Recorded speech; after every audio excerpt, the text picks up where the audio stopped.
What's up, guys? Welcome back here at Porch Talk. We're on episode 4 with Cam and Jamar. Uh, Last week we did an episode. The boys joined the Porch. It's a new series we started. Um, we had our good buddy Rusty Yates on there. That was awesome. It was our first time doing a guest, so had to work out some kinks and stuff. But it was a great experience, and we thank Rusty for being on there. Hopefully we have him back again and we have a few more guys on.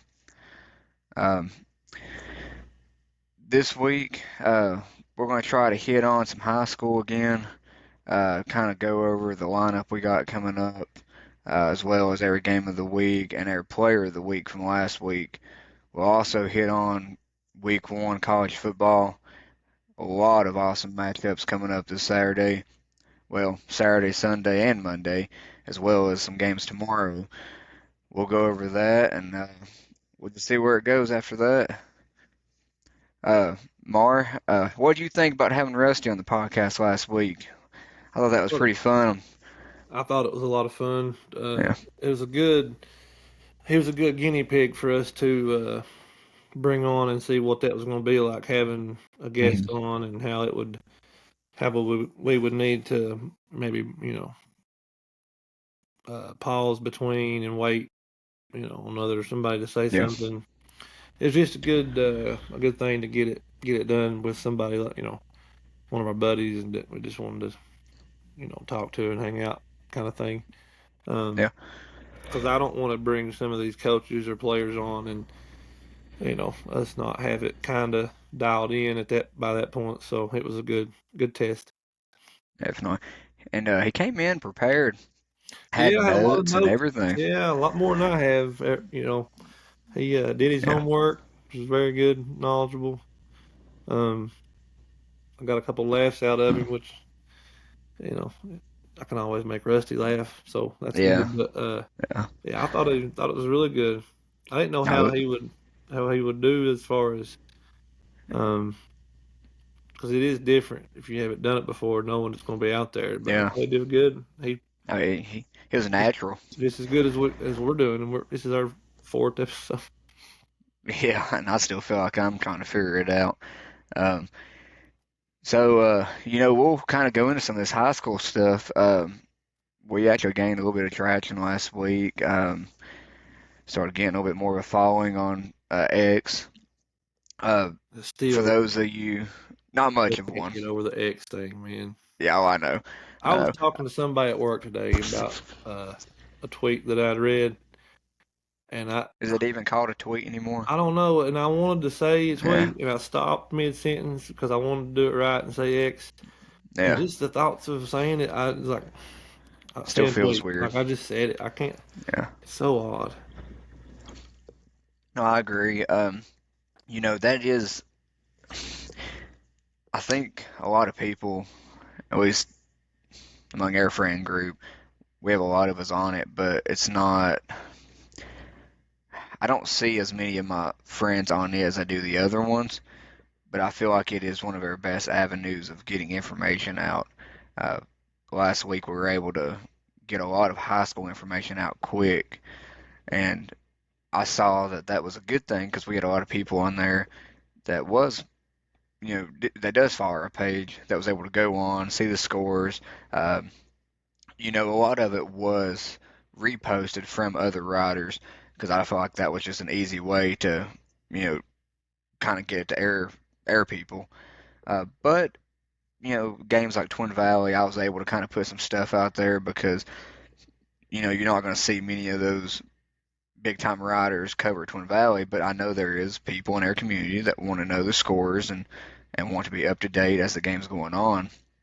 But I feel like X, if you haven't followed us on there and you are interested in high school sports, definitely give us a follow because we try to be up to date. But it's not just high school football. I think we're one of the few places you can go. You can see high school, you can see the up to date college stuff, you can see the up to date UFC, NFL stuff. I feel like it is a man cave worth of knowledge on social media. Uh, I mean, for me, it's just everything that I want as a fan. Mm-hmm. Yeah. I, okay, so here's an example. Like, it's called X. Have you read or heard anybody say what you would actually call a post on there now? Would it I, be? Are they still calling it a tweet, and they're just the I'm name of not it even X? sure. Or I mean, you go on here. Let's just say that we're gonna send one out. Um, it just says post, like it don't even say. I may have just said that before, but I don't see that. I don't see anything so far, so or if they came up with anything. would you say I Honestly, I they posted an might X not come up. today on X? I mean, Yeah, I mean, knowing Elon, he probably ain't gonna come up with an official term. He's probably interested in the creativity of everybody I heard just to a put out something. I heard a really good theory on what he's trying to do with this and call it X, but that's a conversation for another podcast Yeah. because it's a long one. But it was very, very, very smart and well done if it's what he plans on doing with it. Yeah, I mean, he's a genius when it comes to marketing because he gets all kinds of free advertising. Yeah, Uh, he talked about removing the block button, and that's like you said, another conversation for another time. yeah, But when he brought that up, I mean, it was like every news channel, major newspaper, everything. They were all talking about it. And so they were all talking about that, but also talking about X. So it was all free advertisement. yeah. Sometimes bad publicity is good publicity as No, long as you have publicity. yeah. So, Um, but mentioned high school. yeah, I know we had talked about doing the player of the week, and after we got done, but we'll go ahead and throw it out before that way. that's fine. It's, it was last week, so we'll go ahead and go in order and get it out of the way first. But Peyton Music was our player of the week, and it's really not even there's really no other competition for it this week that I've seen. I'm No, kind of trying to scan through some stats of other players that had wins, and I didn't get anybody's stats from the Patrick Henry Virginia High game, but um, the way they won and the fashion they won in, like he's the obvious choice. I mean, all the news stations have given him Player of the Week and everything. yeah, So it's an obvious choice, but I think it's really the only choice. So yeah. Well, I mean, I think it's not just that. I mean, Honaker made a statement last Thursday to say, "Hey, we're here. Our offense is here. Y'all haven't seen this yet. hmm But not only that, y'all haven't seen this kid yet. I mean, he did play last year, but yeah, not he this version of not him. not this guy. Yeah, Yeah, that's different. And and he I was, think I think. it's Sorry, go ahead. no, I think it's well deserved for him to be racking up these player of the weeks because it was his statement game. I would almost say it's like his coming out party, even though he played last year and he did play well, but I think we're going to see something much bigger this year. Yeah, I think he was 14 of 20 passing in 14 the to first half. 20, Or I want to say it's 211 yards, 4 touchdowns. yeah, I I don't think know is what I read. if he threw a pass in the second half or not, but most of I don't those think he did. I think most it of those was, yards, or yeah, if not all of them, were first half yards, which makes yeah, it even more impressive. I mean, they could have he could have had 200 more yards in the second half if he wanted it. yeah. I mean, the clock would have been running, so it would have been harder. But that's it's a very impressive half, and that's our player of the week. So we don't have any prizes or anything for him, but No, just a I nice would like. gesture. I don't So, know how interested or anything, or I would like to talk to him, have him on at some point if we could. That'd be a cool conversation to have. I think pick his brain about what his summer was like and the um, workouts they did and all the 7-on-7s and what they were expecting and stuff, and honestly talk to him about what you reckon he plans on trying to go somewhere and play. I mean, he's just a junior. I'm sure after this year he's going to have the stats that will have college coaches at least, they're going to pay attention because They're going he's to at least not see just his name on the good. paper. Yeah, he has a ball like he's 6'3", 6'4", maybe even 6'5". I'm sure. Like he's built to play quarterback in college. Like he's athletic, he's tall, Yeah. and like I said, he could even grow. He could even get bigger. Like I said, he's not a, he's not young, but a junior. I mean, you could still have Hey, some still growing to another do. year. Yeah, but that's our Uh, player of the week, and I'll get on. Let me run these games off for yeah, I think we this should week. just run them off, and that way everybody gets a chance to hear who's playing and where they're playing, and we'll Okay, go over the I'll just game of go the through week. all of them, and then we'll go back and touch on a few if you want.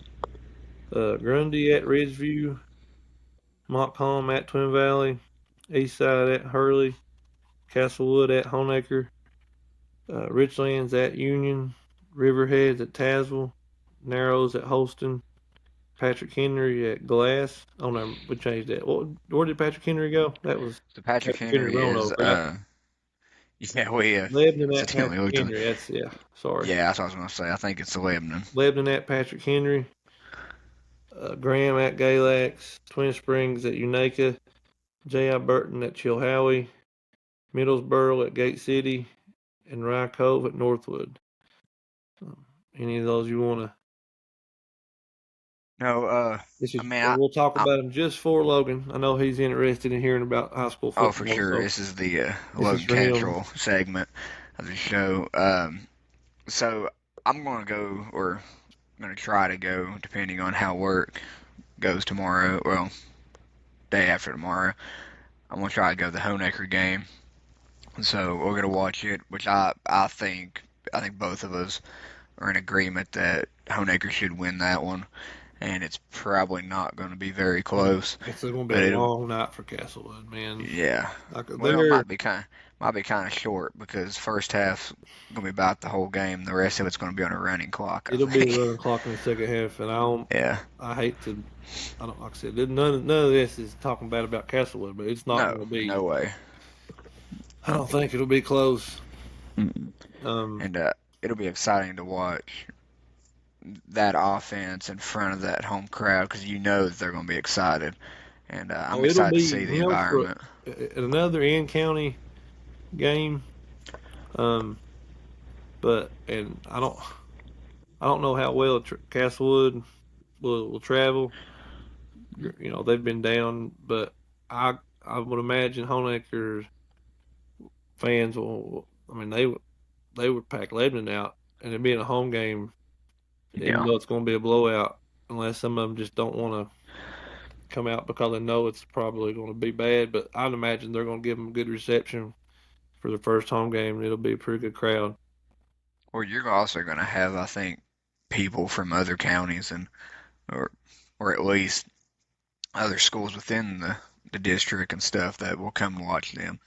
When you have something new you're bringing to the area, at least in you know BDD type area, uh, it's something very new. It's exciting. Something an offense like that brings in people. Yeah, it's like a So, good basketball team. yeah, Somebody that's fun to watch, or that doesn't slow everything down, and it's not. You can win that way, but it's not very fun to watch for your average. Somebody's not going to travel and go watch somebody that they're not. They're not really a fan of.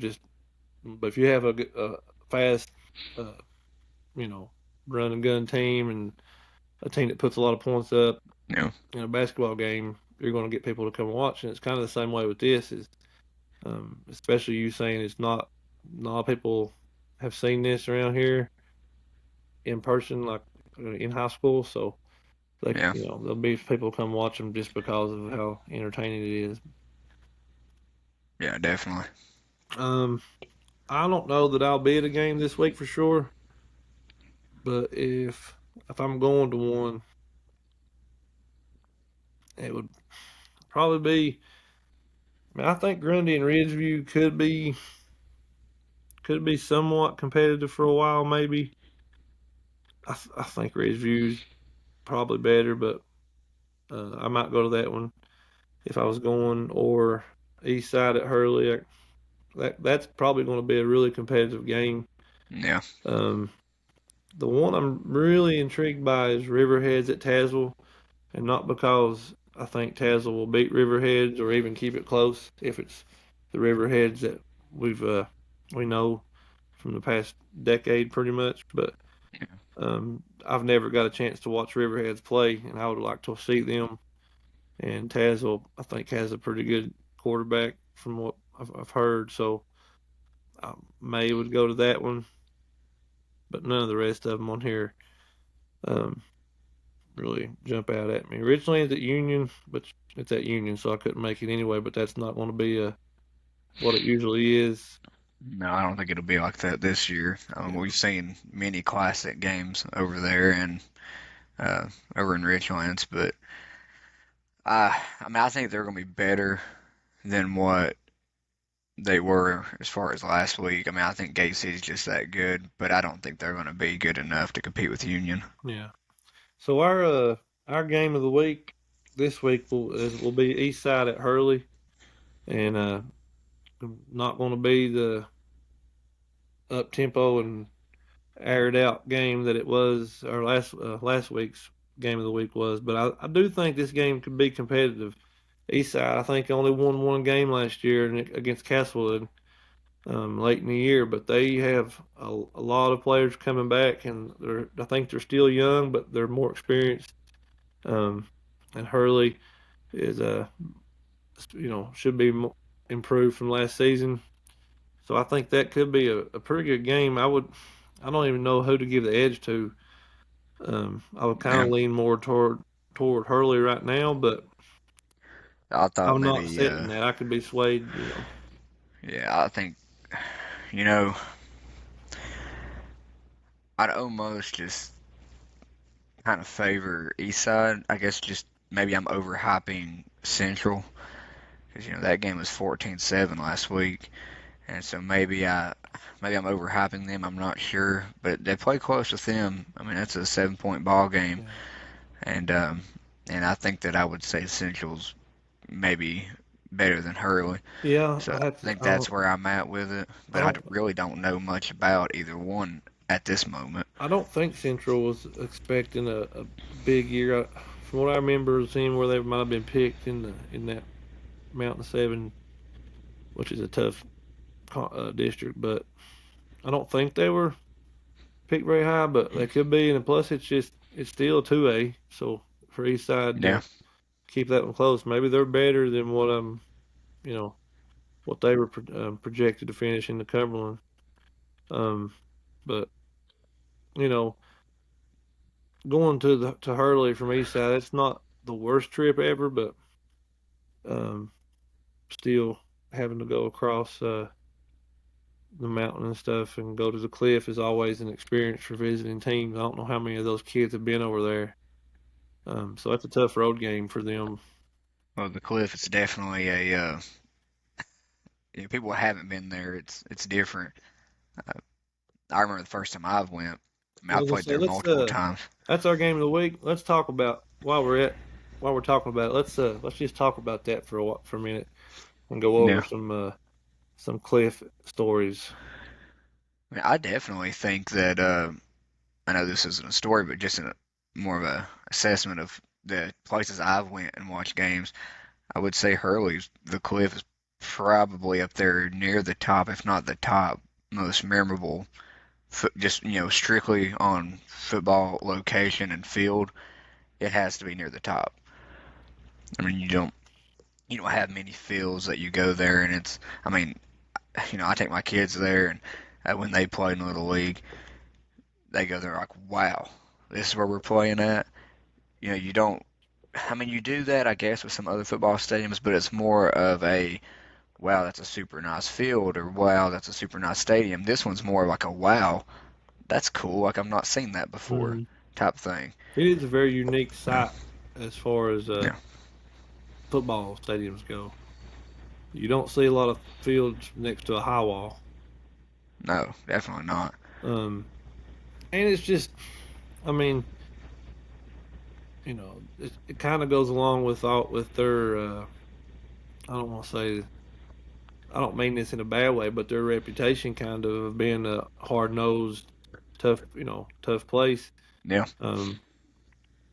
And so it kind of all fits in there perfectly together. Um, we played there my freshman year. Let's see, I think it was my freshman year we played there. No, see, maybe it was my freshman year. I really can't remember for sure. Yeah, and I think we upset them. Maybe I don't think we were picked to win that game, and somehow, um, I can't remember how that all went, but we ended up beating them. And of course, it was muddy, like it always used to be for sure, because that was before they kind of redid it a little bit, and so we did our slide on the field thing after the game. That was a good trip over. I went my junior year. Um, they beat us my sophomore year. My junior year, we were actually predicted to win because we weren't bad that year, but they were still pretty good. They had a really really good running back. I know it's hard to believe for Hurley to have a good running back, but I think they have a good running it's not back like they every don't. year. Yeah, they pump Yeah. him out every year. So, but Shane something I think was his name. He was very good, and we beat him. But it's one of those. I think everybody has this story of going over there in the mud, but it was very cold that night because that was our last game of the year. So it was Yeah. late October, early November, probably November, I guess, that first week, and the mud had frozen. So it wasn't water; it was ice, Yeah. and the mud froze. And I mean, every time you hit the ground, it was terrible. And I'll never forget that feeling. Like it didn't matter what you did. You got warm naturally just through playing, but I mean, it was like falling on concrete, and that I'll never forget that feeling. Man, it just everything hurt when you hit.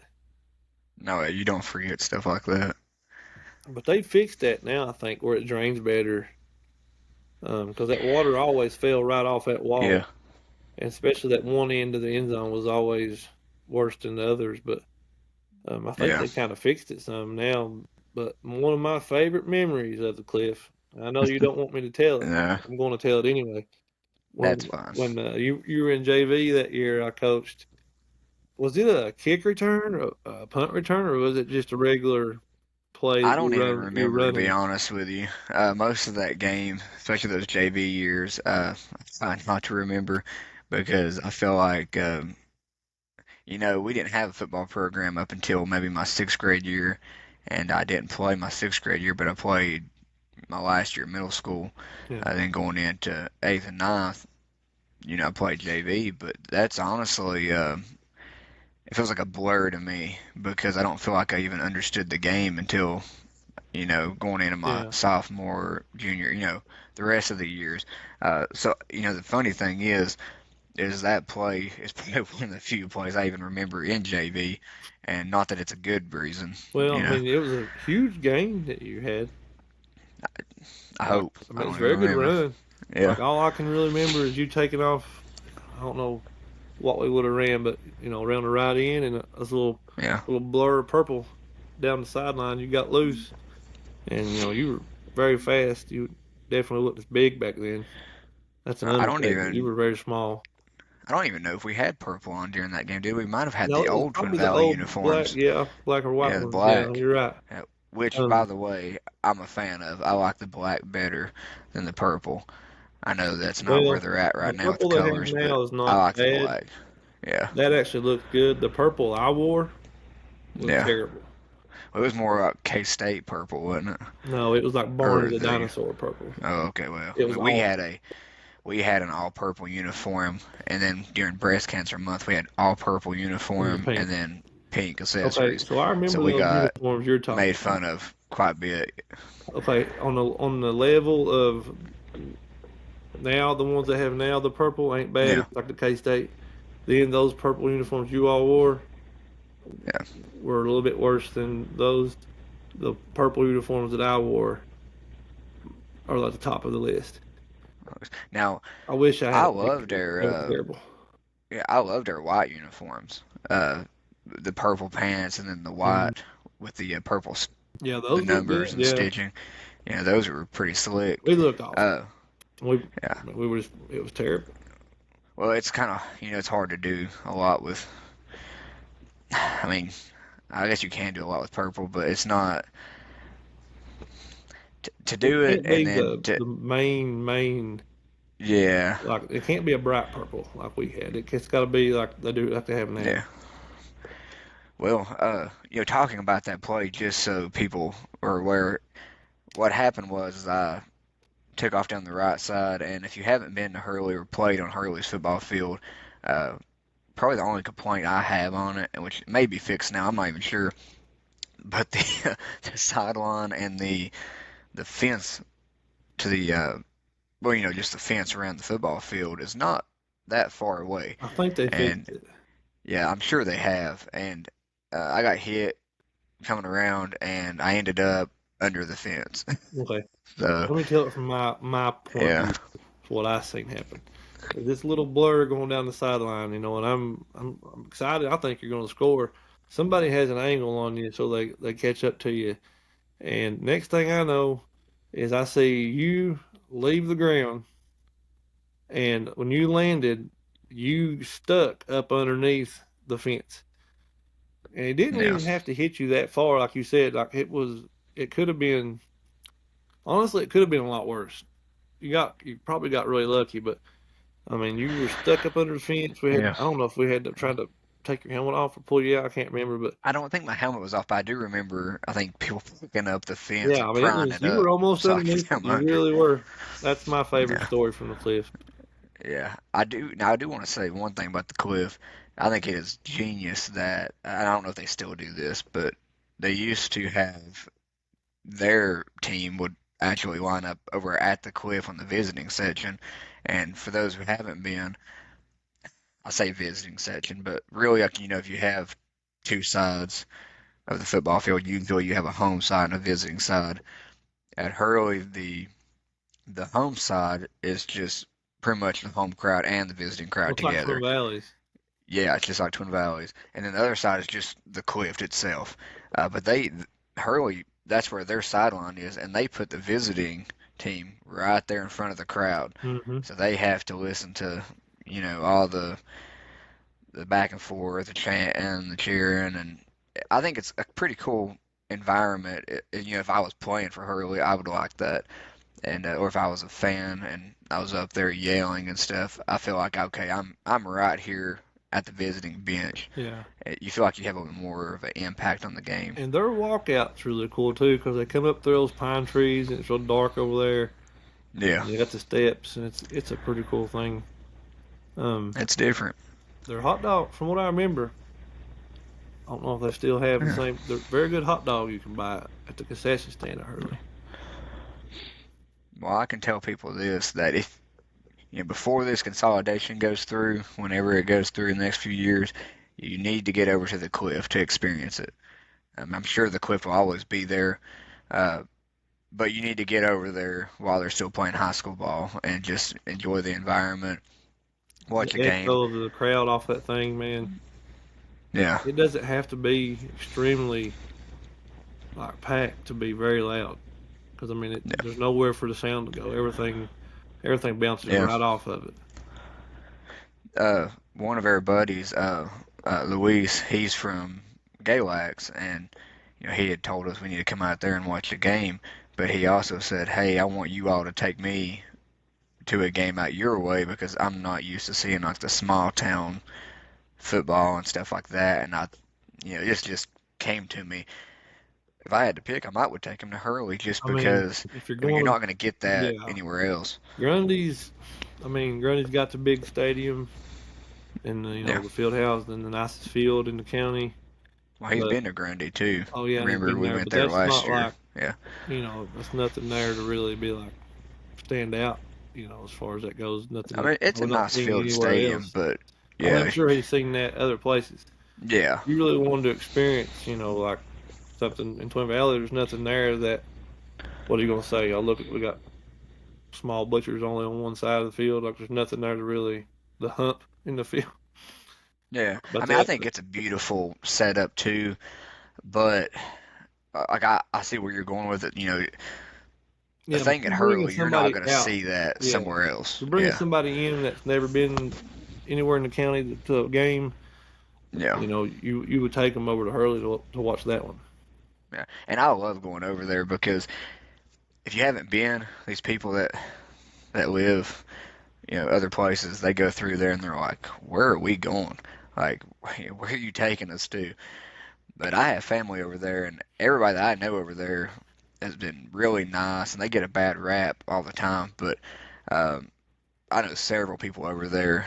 They're just great people, great Oh friends of yeah, mine, I mean it's and like everywhere else. You're gonna have yeah, people that give places a bad reputation, but yeah, they're some of the nicest people they're I've passionate. yeah. But I mean, that's what you want in a fan base or a school. So yeah, definitely we'll get over there this year, and heck, we might take him over there, and we might even have him on the pod to discuss how he felt about it. I That would be a good, definitely that would be a good one to see, get his yeah. reaction on here and for everybody to see. Hmm. Um, so that's our game of the week. Hopefully it's not a dud. Can't be any worse Yeah, than last week as far as score goes. So yeah, depending on your perspective, I guess. I that's think a lot of true. homemaker people enjoyed last week's. Yeah. Well, that high school taken care of. I do think that, That was for you, Logan. You're welcome. yeah. So, Logan, if you're listening, this is when you want to start paying attention. If you, as you skip through the rest of it.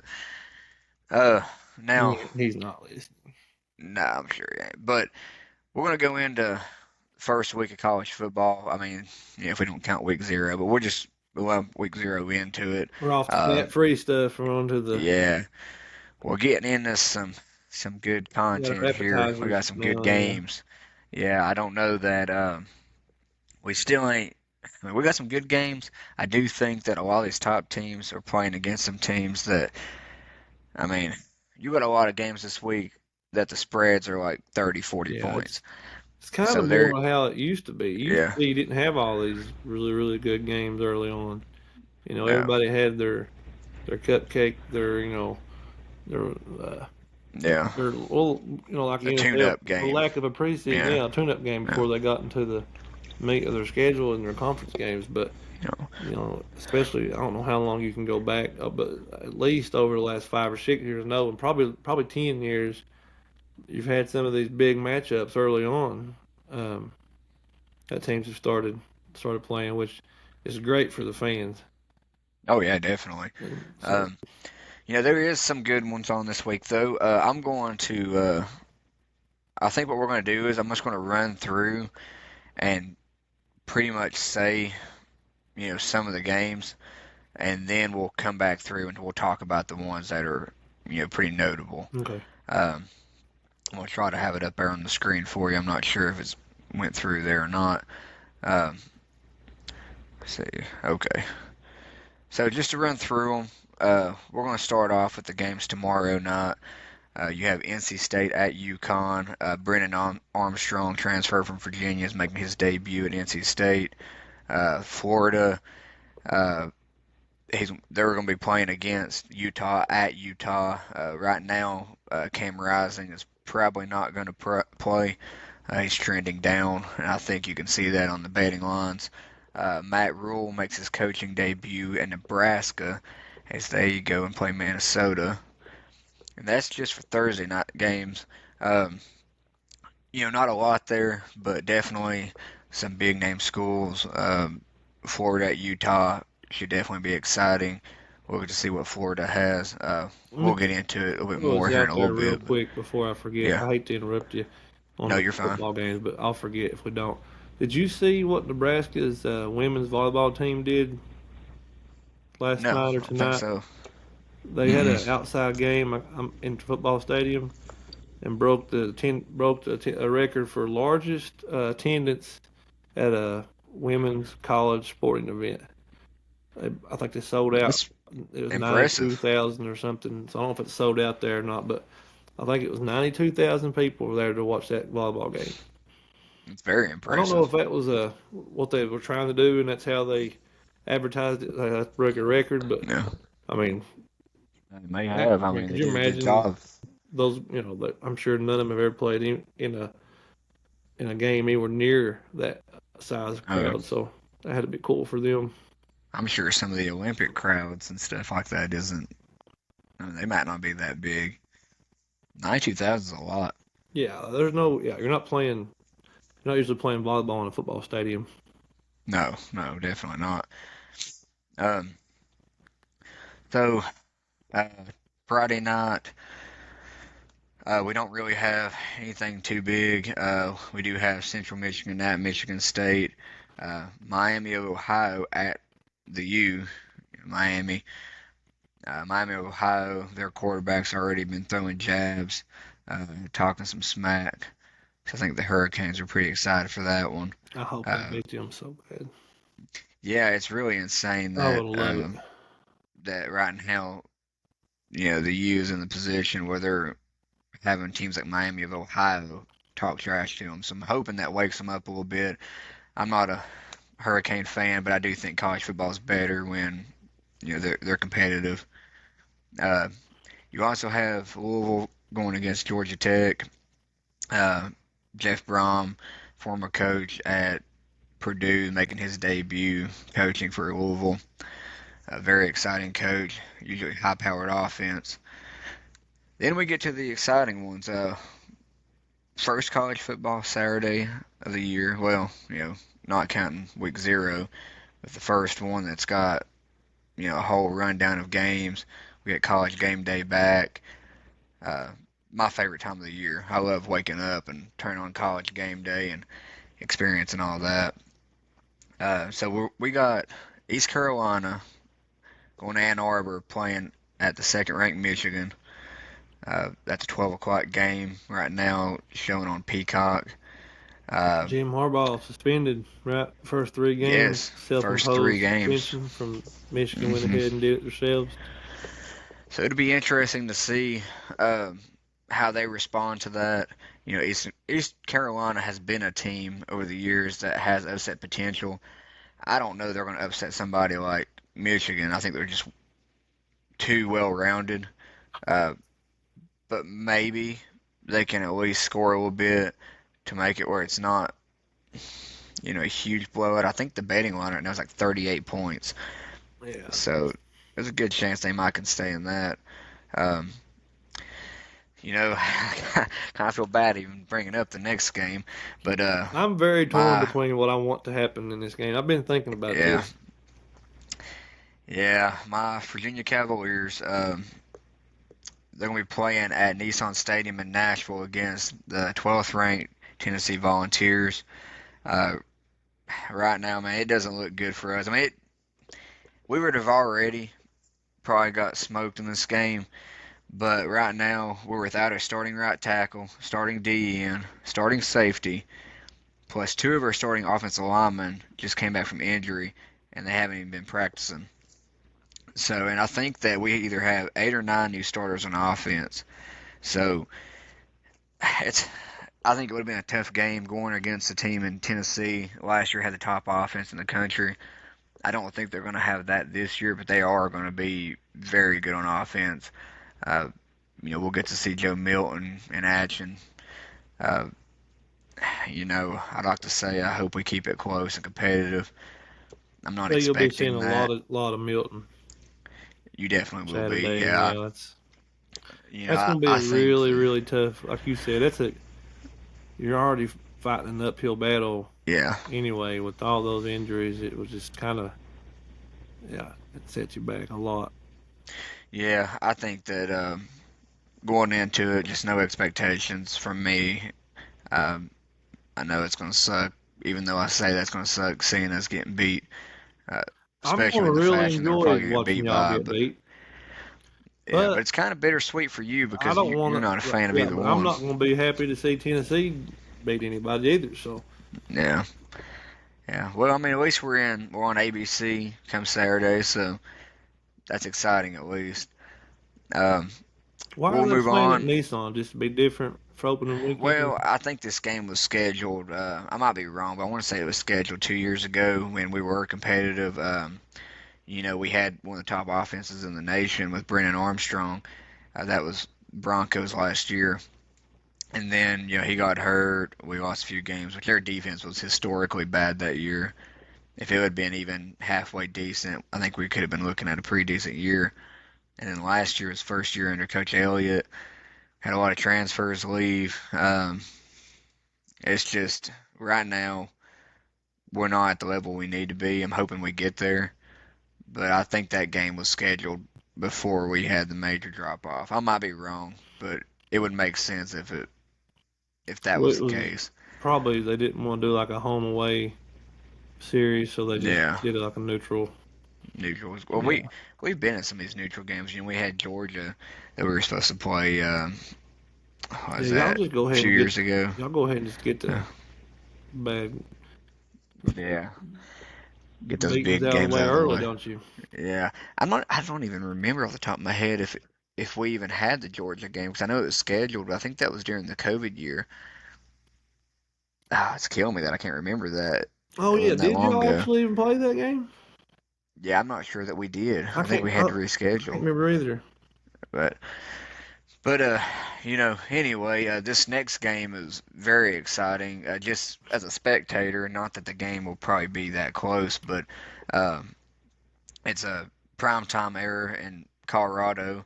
Deion Sanders, his team, with I think I seen today 83 transfers. I believe what they have. They're going to be going to Fort Worth and playing against 17th ranked TCU. So we're in post Max Duggan era, but they still have Coach Sonny Dykes out there, and he usually is able to put out a good product on the field with a lot of high-powered offense. And they did lose their OC, Garrett Riley, so we'll see what they can do. I'm I think TCU is going to win pretty easy, but it's going to be fun to see Deion's team out there in a big environment like this. Well, the thing about not only do you have a new coach coming in, so game film from last year not going to help any as far as preparing for TCU, but you have that many different players that weren't even on a team, so there's no way to prepare for any of this. Yeah, I mean, unless you go watch some maybe what Jackson State did and maybe get a feel for what they may try to do, but you really just you can't prepare for. I don't think you can prepare for a team in this situation. You just have to go out and do what you do and adjust yeah, as it that's, as the game goes along. Because their defense, that they would be playing a little catch up for a few possessions just to get a read on what Colorado is going to want to do. But yeah, as much as I would like to see um, Colorado win this one and Coach Prime get off to a good start, I don't too much TCU. I think. either. I think it'd be fun to watch them, but they asked Dion today. I saw on TV. They said, "Hey, how do you feel about being in a big game like this?" And his response was, which I thought was pretty fitting. He said, "I'm fine. I played in the Super Bowl and I played in the World Series. This don't bother me at all." He said, Yeah. you'd be asking the kids because this is a big game for them. Yeah, that's who I'm worried about. He said.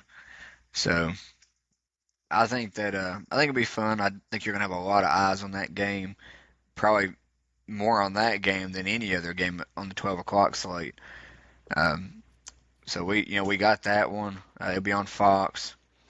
We have 20th ranked Oklahoma. They'll be playing against Arkansas State.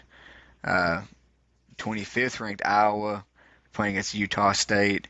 I think the transfer from Michigan, McNamara, he will be playing as of right now. He has been dealing with an injury. I think he suffered this past week in practice, but as far as I know, from what I've seen, he's going to play. He's just going to tough it out. Um, we also have, at least down on the, as far as the ranked teams and stuff go, we got Ole Miss at 2 o'clock playing against Mercer at home. Mercer. Um, Love yeah, Mercer. yeah. So I'm not sure that's going to be I mean, too close to a game. you can't bring up Mercer without thanking them for what they did to Duke that year in the Oh yeah, in in the college basketball. tournament. So just shout out to Mercer.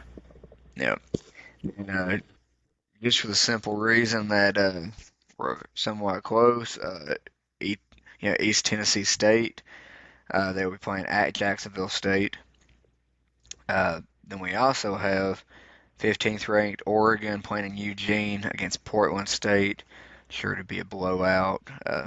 Oregon's hoping to start the Bo Nix campaign for Heisman. They're pretty high on him up there right now. I don't see why he Uh, couldn't make a good run at it. I didn't think about him when we were yeah, talking about the Heisman, but I mean he could have some big games and put up a lot of numbers.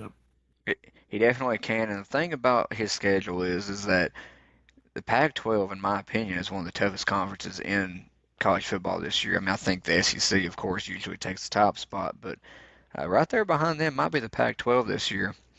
And Yeah, so I'd say if, them or I mean you got the Big Ten is probably really top heavy, well, yeah, I but would say Big Ten's top is yeah, probably but more, more, but overall you might be right. Pac-12 might be an overall better conference. well, and to your point, Bo Nix goes through that schedule and plays well in those big games, and you're seeing Oregon maybe top five or top eight by the end if they win enough of those games. I think you have to put him in there at least in top three or four for the Heisman Yeah. because he would have to play at a Heisman level to Hmm. get him there. Uh, I think they're certainly good enough to get there, but I don't know. I've not looked at their schedule, but just think about the Pac-12 with Washington, the USC, with Oregon State. Some of those games, it's gonna be tough. Utah, Yeah, Utah um, as well. Yeah. Colorado might not be a walkover like it used to Hmm. be. I mean, um, yeah, you got some chances there to have your Heisman moments, and even Yeah. possibly even in a loss or two. I mean, if they could have two losses and still finish ranked, maybe not two, but depends on who they're against. But you could have a couple of losses, and as long as you're having your moments and playing well, you Yeah, for could sure. and still be a candidate. But For um, sure. yeah, it's be interesting to see um, just how they could be a dark horse in that conference for sure. I don't know if you'd call it a dark horse, but they're probably not favored by like, No, I with, mean, with USC and Washington and all them up there. But yeah, you don't probably really hear a tune lot of in to people see what talking about what them. what uniform Oregon will have on this week. It's Yeah, always definitely. I interesting. mean, they always have something great as far as uniforms go. I agree with you. I think they are overlooked. I would say dark horse as far as that conference because you hear people talking about Washington, you hear people talking about USC, and Oregon State even, and rightfully so. I do think all those teams are going to be good, but nobody's really bringing up Oregon. I think they could be a team to watch, especially if nobody's paying attention. Hmm. Um, we got number three ranked Ohio State Buckeyes. They'll be playing at Indiana. Big Ten matchup. Go Indiana. Yeah, I don't see Indiana. I think the betting odds right now, I think the line's like around 30, if not more. Uh, I think we're going to have a pretty decent game. Boise State at 10th ranked Washington up there in Husky Stadium in Seattle. I think that'll be a fun one to watch. A I lot do of think there's it'll be a little bit closer. a lot of pressure on Washington. I feel like this year because Yeah, of them and definitely. how the hype around them, and just not a spot they're accustomed to being in. A lot of pressure on Mm. them, and I think it's important for them to get this game and put them away and get off to a good start for them moving forward. Yeah, I completely agree. I think this is a good one to start out with. I think that it's nice to have a tune-up game. Don't get me wrong, going out there and you know spanking somebody, but I think this is a good enough game that's competitive. They should win. I'll just say that they should win. but it's a good enough game that it's still good competition to get them ready for the season. It's not to the point that you're killing as you look down through there, a Tennessee State or something, and then, yeah, you're beating them, you're getting to run your plays, but you're not really getting tested like you should. And I think Boise State will test them enough to where they're going to benefit from it going Mm-hmm. forward. Yeah, that game will be on ABC at 3:30. Uh, we have 11th ranked Texas Longhorns. Quinn Ewers starting his Heisman campaign. He's going against Rice University. Uh, then we also have Sam Hartman back in the Notre Dame uniform for a second straight week against Tennessee State. I think that both of those games with Texas and Notre Dame, they should be both blowouts. Speaking We of, have did you see uh, where Arch Manning is going to make more sitting on the bench this year in yeah, NIL money than Joe Burrow has been making yeah, his like base salary or a something like game or that. something Yeah, per game or something like that? Yeah. Is that? I mean, yeah. I don't remember the exact total, but I think it was around two something, 2 point something million that yeah, Arch is going to be making this year. crazy. Yeah, I And mean it's the he's not even going to new take a world we snap. live in. That's You what's know, wild about it. Like, I'm not against these yeah, players getting their NIL deals because these colleges do make a lot of money off of them. Like I don't know that I'm for it or against it. Like I don't really care. I'm not hmm trying to have a debate like make a case for either way. But um, you're not even. I mean, I know they got to get him there, right? But he's not even going to take a snap this season. no, I mean, That's what's crazy to me. He's yeah. not even going to play. I mean, I think a lot of it's a name too. I mean, you have to Yeah, I mean that's what it benefit is. from the But Manning name to yeah, some extent. I just thought that was wild that he's not even going to take a snap. He's like a backup NFL quarterback. He's Yeah, getting paid I mean, millions to stand over there. be nice, but I mean, you put in the work, I guess you reap the benefits. Um, we got those games. Then we have Buffalo at 19th ranked Wisconsin playing in Camp Randall Stadium, Madison, Wisconsin. It's always a special place, Jump especially when the around. jump around's going. I think Wisconsin's going to be a team to watch this year. We didn't talk much about them before, but they have Tanner Mordecai coming from SMU, who came from a high-powered offense, along with, I believe, the OC from UNC last year that worked with Drake May. So that offense, I think, will be better.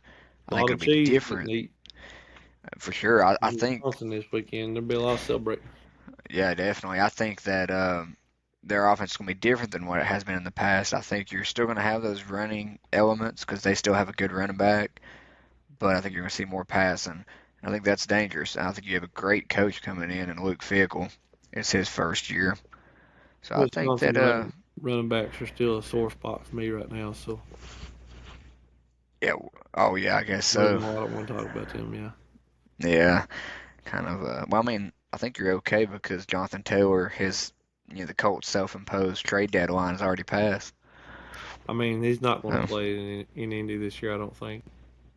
yeah, he might not play at all, but, I mean, you know, I don't know. I thought if he didn't get traded, um, maybe they'd agree to just hey, let's go play, and then we'll trade you at some point this season. But I'm sure if he's willing to go through, all this, he's probably not willing to get out there and risk injury. that's what I was going to And say. so If you're sure he's not dead gonna, set on it, I'm sure there's he's no not need to going to play risk getting this year. hurt. So, but Yeah, he's on you the pup list right now, so he's out the first four games of the year anyway. Wow, I didn't know that, which I guess that makes sense though. It was a non-football related injury. He come into camp and didn't pass a physical due to a back Hmm. injury that had nothing to do with anything at camp. I don't know what he That- did, but he didn't pass a physical, so he's on that list. But yeah, even if he was, I don't see him dressing out this year, which is it's just that whole situation got out of hand real quick. So new new NFL that we live in, new sports world that we live in. I Yeah, think you see it a lot more now. and I don't blame the Colts for not. I mean, I don't know. I don't blame them for not just getting rid of just taking anything for him because they can still trade him at some point this season. Um, by the time they don't have to do it right now. Yeah. So I think that I think he would have gotten a good contract next year, and I think he would have got paid probably what he wanted if he'd have come out and had a good season. But just a little, I mean, Yeah. you hear a lot of I, stories coming out of that about his yeah. agent, it being his agent's fault. This whole thing, I don't know what. It's just Well, it's just stuff like that, especially around going into the season and around contract talks and holdouts. I think sometimes you hear maybe a worse version of the truth just because it allows more headlines and clickbait and stuff like that. I mean, yeah, obviously there's some tension there. I mean, I think that's pretty easy to see, but I don't know that it's hard to know if it's as bad as what people think or what they're saying. yeah.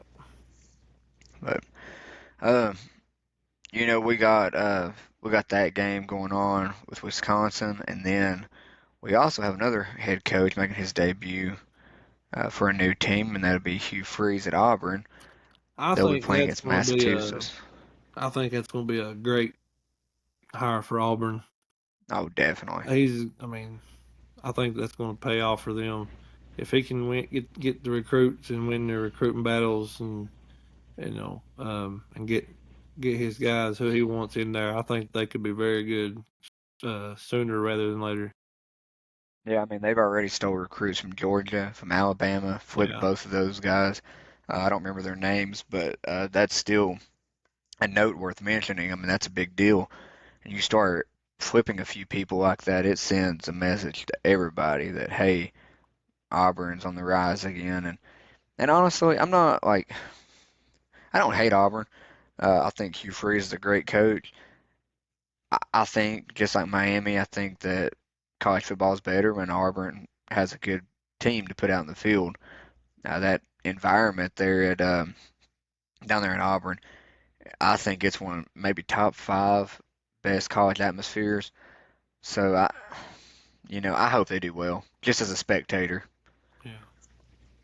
And with the transfer portal the way it is, I think he's somebody who could really take advantage of that. You don't have to Yeah, you don't have to necessarily win all those recruits like you used to. You have the portal to choose from now also, so yeah, you got more options. But you brought up Miami, it amazes me that they can't with the NIL stuff the way it is and the deals. I don't understand why they don't have whoever they want. yeah. And I think that it reminds you a lot of Texas A&M. Miami's getting good recruits. Texas A&M had one of the best recruiting classes ever. Uh, just what a year or two ago. Hmm.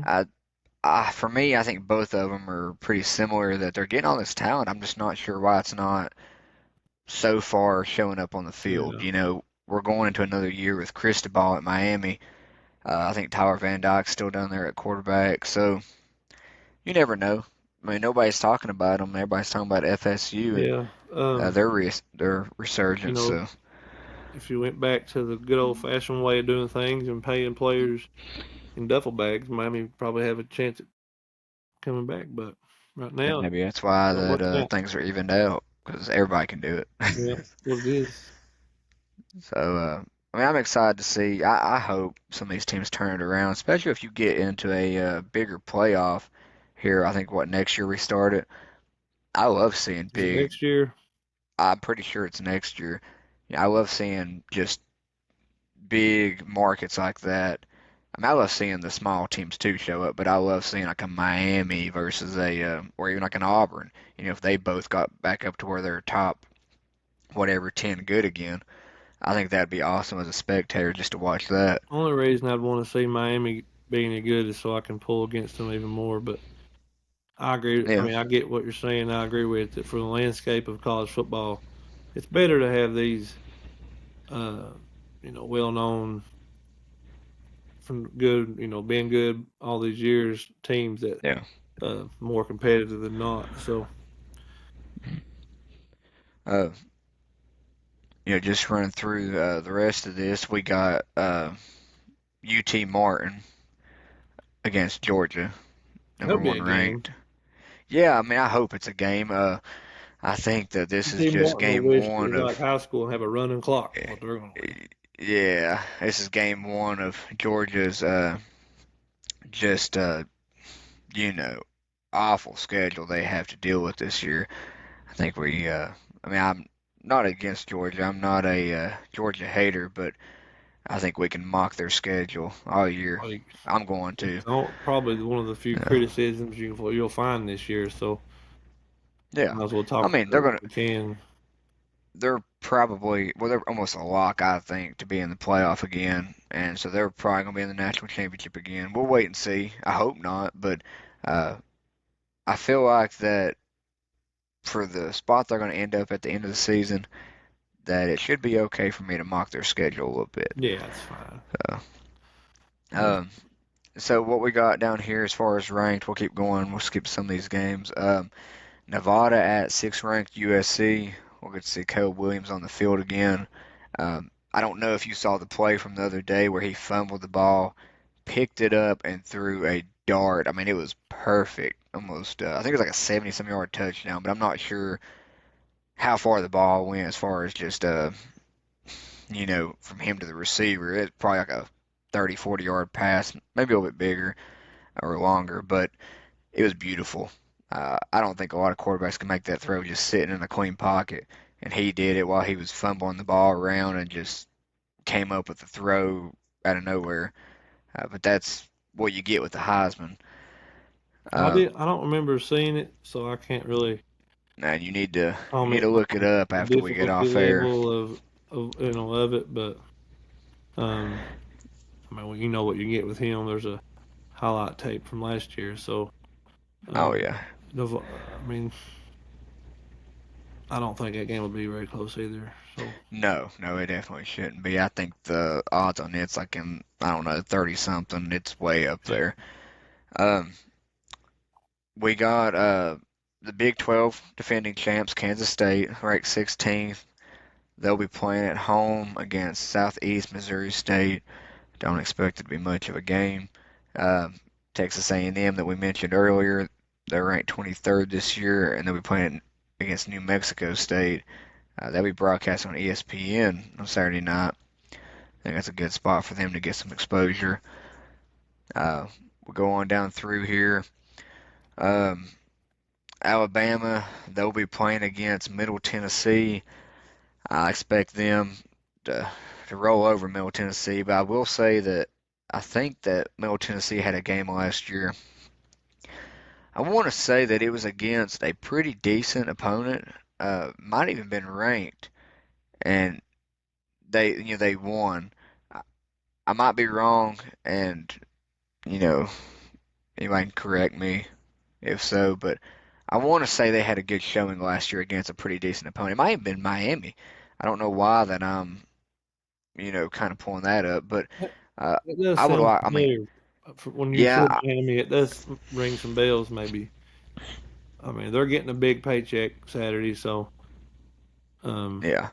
yeah, that's a business trip for them. Is all that is. So which is good for these. I mean, as long as you don't come away with any injuries moving forward in your season, good experience for your players. You're making some money for your school. You can't blame these teams for taking these games. I don't know. I mean, it's Alabama. You get a chance to play against them. At that case, And everybody expects you to nowadays get too, killed. that's a tryout. I mean, go out there, play some of these schools that you're not supposed to, you're not going to beat. But as a player, look at it as a tryout and maybe impress a Coach Saban or Kirby Smart and get their attention.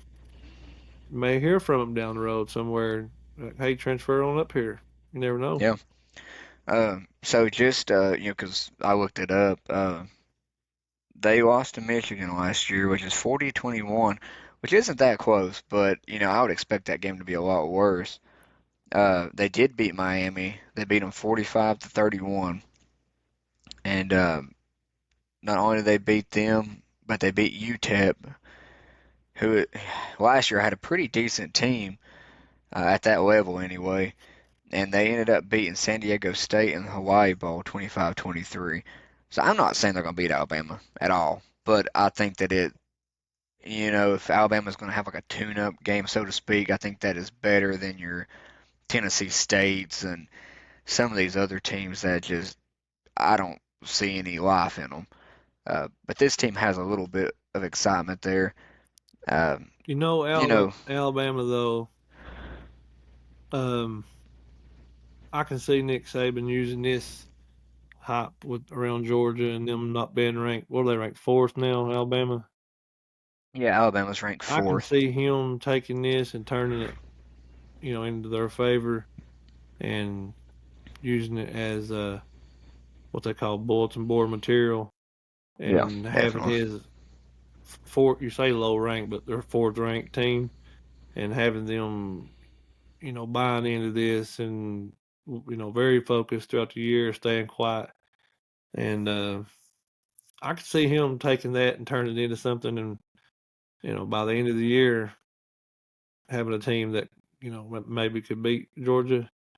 Yeah, I don't know that, they got the players to do it when it comes to it, but I'm sure he's using that for, something, uh, whatever he can get out of it. yeah. I But mean, yeah, this week though, it's not gonna happen for. mm-mm.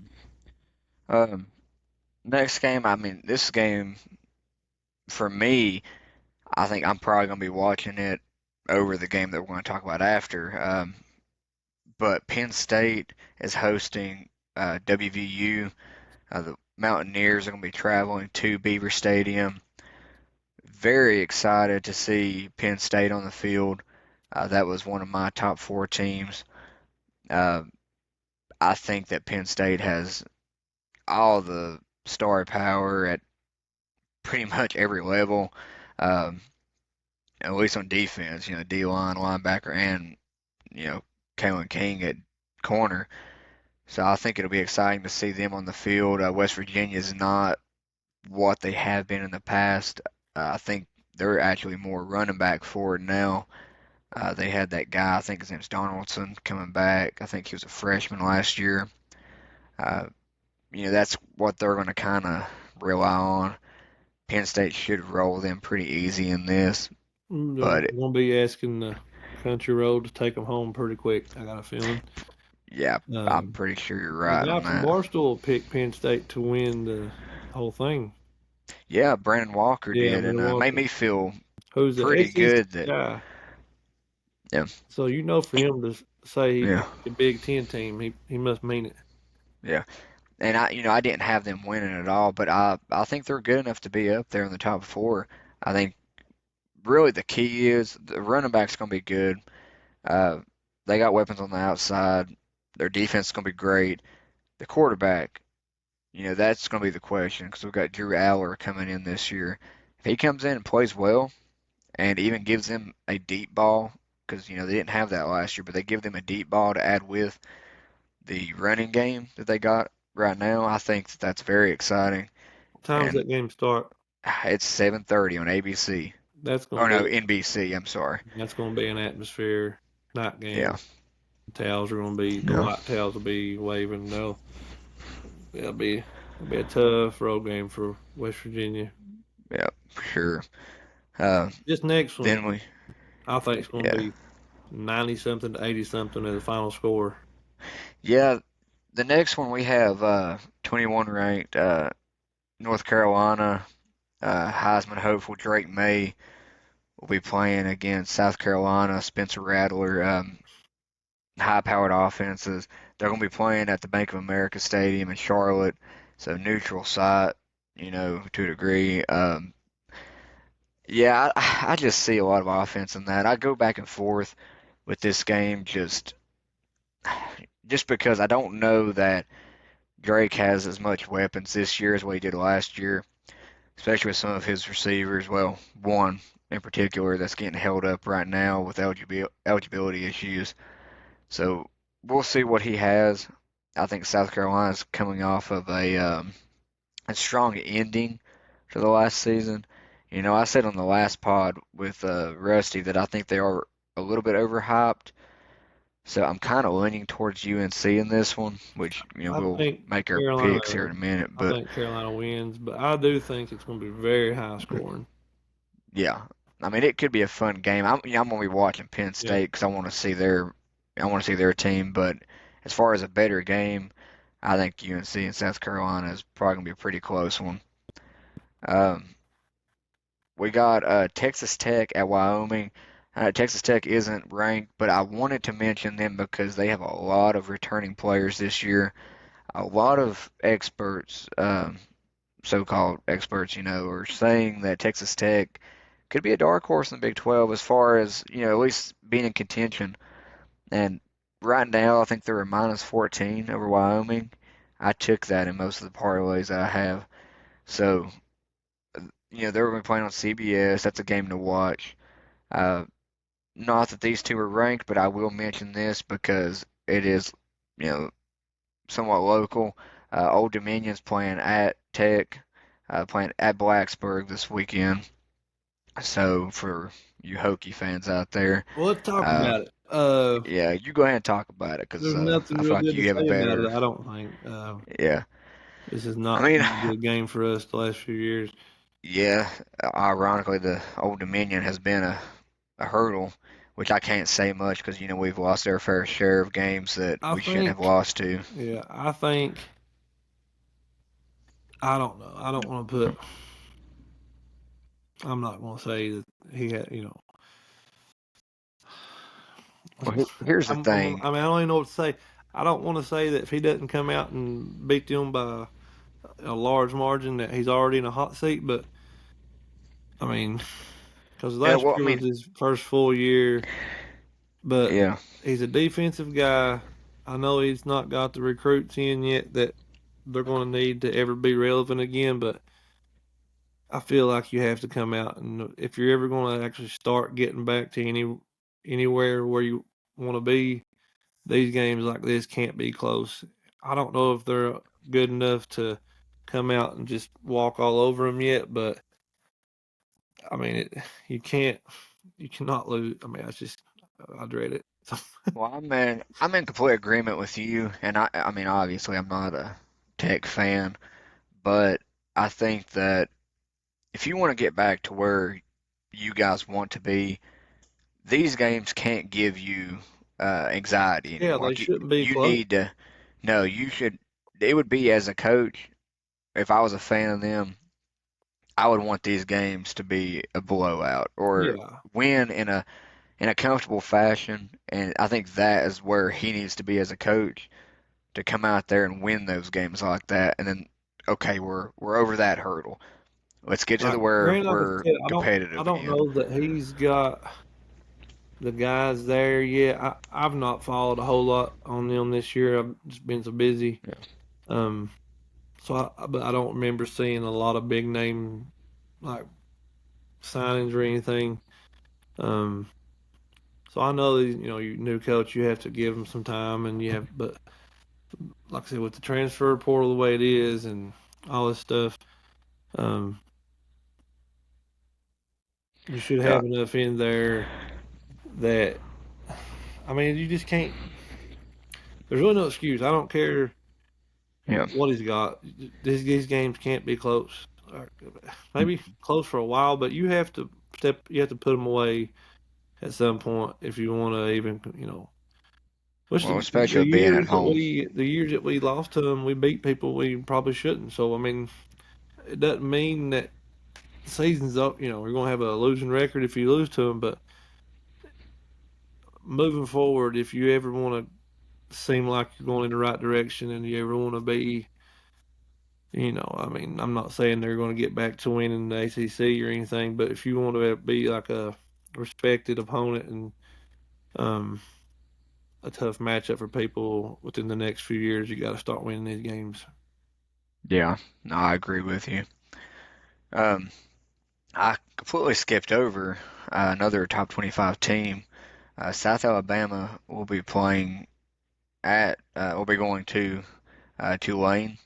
They're ranked 24th this year. I felt bad for skipping over them because I don't know they've had a.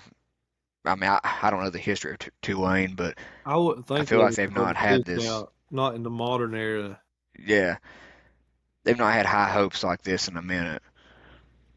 So I'd like to see them capitalize on it. You know, they beat USC in the bowl game. I'm not sure they have the exact same team that's coming back. I'm sure they lost, some players like most teams do, but it's still exciting for them. The fact that they're starting out in the top 25, if they win out and do it impressively, they have a chance. I guess it depends on who else is what other people's records Yeah, are and who else they're competing against to get in. But I mean, I would think if they go undefeated and they are already starting out there, do you think they got an outside shot of getting in the playoff? I think you would have certain things that have to come into play. I think you'd have to factor in what the other teams are doing, what their records are, strength of schedule, stuff like that. Yeah. But, you know, let's go off the assumption that Tulane's undefeated at the end of the year. Right. Well, maybe they have to be. If they lose the Now, game, there's no chance. yeah, now if they are undefeated and also if they win every game by a comfortable margin, Yeah. that's a that's a big deal.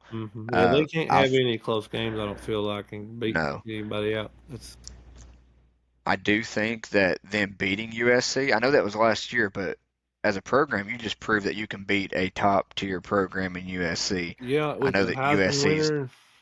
yeah, I mean, I know USC isn't, they haven't been to the national championship, I don't think, since, probably since Matt Leinart and No, Reggie Bush. not to national. I don't Uh, know if they've been to playoff.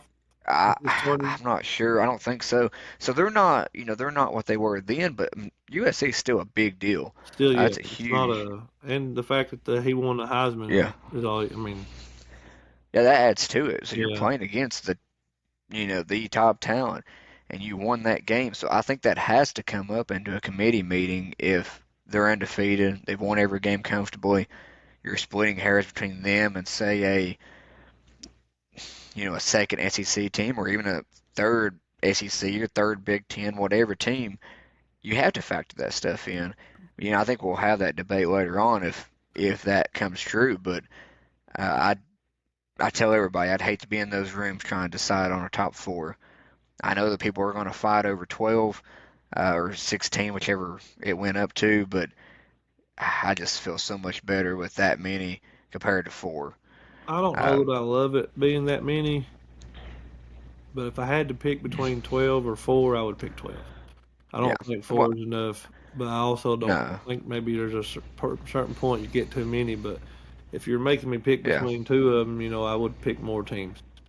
Yeah. Like I mean, I we think need to that dive into that one podcast and go over we for sure will numbers. But because there's a lot of exciting elements of that playoff. yeah, Not that we'll get into. I do want to throw out that I think the first week of that playoff when they do it, they're going to be traveling to the higher ranked or higher seeded team's home stadium. yeah, I love that because that gives you a home field advantage right there in the first round, and I think that would be amazing to see somebody traveling to Death Valley or well, I mean, in the Bryant-Denny the Stadium way it and should have to be. play like that. You have the NFL the same way. I mean, Yeah, you get rewarded for yeah, being better throughout the year. So you can't you can't punish a top seeded team for being the no, better yeah, team and making them go to a neutral site. You can't. I mean, it yeah. don't seem right. So I like that too. Well, Yeah, yeah. Now the second week, I think they are going to be,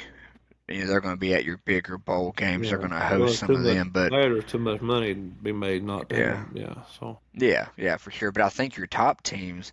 Um, I know I said we weren't going to dive into this, but I think the top teams actually get a bye, so I guess that's yeah, worth it not to have the game at home. You get the bye and get your players rested up. well, Uh, yeah, it could be. yeah. Um, To finish out Saturday, that night, it's two unranked teams, but it should be a good game. Playing in Pasadena, it'll be UCLA hosting Coastal Carolina. If you haven't watched Grayson McCall, quarterback for Coastal Carolina, he's one of the better quarterbacks in the country. I think people forget about him a lot, but he actually was in the transfer portal for a while, and I'm shocked that nobody picked him up. I think a lot of people tried, but he ended up withdrawing it, and he's staying. So I think that'll be an exciting game. We roll into Sunday, where before we get to the biggest game of the week, we have Oregon State ranked 18th playing at San Jose State. San Jose State did have, I mean, to I guess compared to what they had as far as expectations against USC, probably had a good game if you want to call it that. They're playing at home against Oregon State. I don't see it being close. I feel like Oregon State's just well-rounded to where I don't I don't see that San Jose State's even going to have the little bit of success they had against USC that they're going to have that against Oregon State. And I'm not saying that Oregon State's better than USC, but I just think as far as style goes, I think the Oregon State will control the ball more. Defense, I think, is a little bit stronger. Something I do want to bring up, you were talking about Barstool people predicting earlier. I saw a guy on there, and I don't remember his name, and they were doing a hot take segment, but his hot take was that he had Oregon State in the Final Four. Wow. So I don't think I see that. I think I they're mean, probably in that 15 through 18 range, which is about where they're at. I can see Uh, somebody putting some like a small amount of money on a bet like that to yeah, because of the payout. But I mean, if you're picking a actual Final Four, I don't. That's a wild it is, out there and too. I mean, there's a lot of excitement out there. I think this is probably the most excitement at Oregon State since shoot, who was it that when they were playing? You remember when Oregon was playing against Oregon State, and they were both like pretty highly ranked. I think I want to say that it was the year that Oregon went to the national championship, or if not, it was one of those years. But they were playing against Oregon State, and they had that little running back. It had number one. I want to say it's Jacquizz Rogers. That sounds right. Yeah, I want to say that was who it was. But this is probably the best team since that team.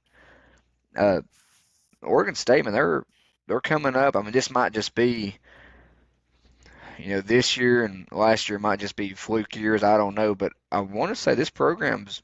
I mean, it's getting better. If they end up in the Final Four, that's all the proof I need that time travel's real. Oh, yeah. Somebody's I mean, coming back something's up. and putting some money on something to win.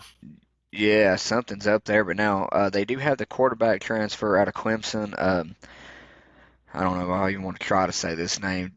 DJ Ugalele. I don't know how you say it. I don't know if that's it, but I know what you're talking about. It's definitely not it. I watched Marty Smith say it the other day, and I was like, man, that is so smooth. That's how you say that name. Marty, he's And pedestrian. He's good. he is, and sure enough, it went in one ear and out the other because I swore to myself, I was like, okay, that's easy to say. And now here I am struggling to say it again, which I think 99% of the people out there that really don't know him or know of him, if they read that, we're all going to butcher it. But nevertheless, quarterback transfer out of Clemson. He has a lot of game time out there. I think it's a little underwhelming at Clemson to their standards. I don't think he fit what they did very well, but he is a guy that's got a lot of experience. Putting him on an Oregon State team that is very well rounded, has talent, on both sides of the ball. I think it's a good pairing. Um, our game of the week, Hang on, let me. which I'm I gonna think is try. everybody's Let game of the me week. let me give my shot at it here. Okay. DJ Ugalele. Yes, I DJ think Ugalele. yeah, I think that's it. I mean, that's kind of what I was shooting for. It still wasn't as smooth as Marty I think Smith. it's I wish Ugalele, right? it might be. Now I'm telling you, when Marty threw it out there, I don't know, man. It was just I wish I'd had some audio. I could just throw it in here as a clip so you could hear it. But that's a lot better than what I was doing. I had it in front of me. I sounded it out. That's the Yeah. only reason I was able to. I can't even say it now. Uh, um, Sunday night, ABC, game of the week, huge game, and might be huge when it comes down to picking a Final Four at the end of the year with the committee. Don't know how everything's going to shape out. Um, but as of right now, I mean, this game is huge. There's a Uh, lot online that, like you said, that future, um, like playing out in the future all yeah, on the line. playoff Stuff implications. things Yeah, you can't even see yet, but yeah, a lot of it's on the line here. I think. yeah. Fifth ranked LSU be playing against eighth ranked Florida State. They'll be playing at Camping World Stadium in Orlando, so somewhat of a neutral site. I know we're still in Florida, so I'm sure they'll still have a good showing. Oh, they're playing But in Orlando. yeah, I thought they were playing in Mercedes Benz in mm-mm. Louisiana. No, no. Actually, you're talking about Mercedes Benz. They're where did I see That's that at? Atlanta, Yeah, right? it's Atlanta. What's the There's actually a team what's playing in the, that this week. what's the one where the Saints play? Uh, Superdome, Okay, I I think thought is what that's it's where they called. were playing at. Yeah, the Georgia Tech Louisville game's actually gonna be playing in Mercedes-Benz Stadium. Uh, I knew there was a game somewhere this week that they were at. But yeah, so there's a lot of star power on this field Sunday night. Uh, Jay Daniels, quarterback for LSU. I think I had him in my either as my I don't know, I didn't have him in my dark horse. I actually had him in my top three for Heisman hopefuls. Uh, he's very exciting playmaker. I mean, he I wouldn't say he's like top notch thrower, but he makes plays. He's a winner. He's already beat Alabama last year, so he proved he can do it. Now they're playing against Florida State, who, if I'm not mistaken, Florida State beat them last year, which kind of kickstarted their season. But Florida State has Jordan Travis. They got a top receiver in Johnny Wilson, I think's his name. Uh, top edge rusher and Javon Verse, I think his name is. Hopefully I didn't butcher that. Um, they got a lot of talent, and I think Florida State's hoping that this year it's Jared Verse, by the way. I'm sorry, but I think they're hoping that they get back up there again and compete for a national title. They certainly have the pieces to do so. They got Cypress, however you say it, from us from UVA. He was a top corner prospect, so they'll have Imagine him. if what's his name hadn't transferred to Colorado. How much better just having him out there would make Florida Oh, talking about change. Travis Hunter.